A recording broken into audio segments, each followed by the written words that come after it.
Welcome to Not Milk Never Milk. Subscribe if you're lactose intolerant. You begin by choosing the right blanket and introducing it with intent.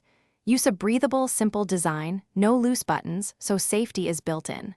Once chosen, hold it during calm wake times for 5-10 minutes. Let baby touch and smell it. Make brief, positive interactions and put the blanket near favorite toys to create a comforting association. If you plan naps, place it beside, not over, the face. Also, have a cleaned backup ready so you can swap without stress. Once baby accepts the blanket, you move to building a predictable routine.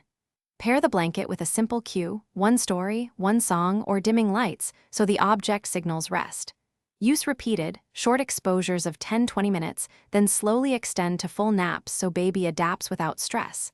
Make sure you rub the blanket on your clothing briefly to transfer familiar scent. That helps regulation. If you need to swap, rotate a clean backup so the scent and routine remain consistent, keeping transitions smooth. You finish by making sleep safe and troubleshooting common problems.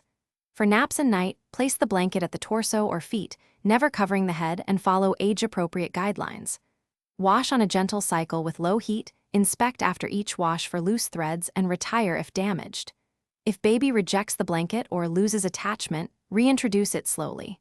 Rub it with your scent, offer calm, short reintros paired with the same cue, and stay consistent. If problems persist, consult pediatrician. Thanks for watching. If this was helpful, leave a like and consider subscribing. See you next time.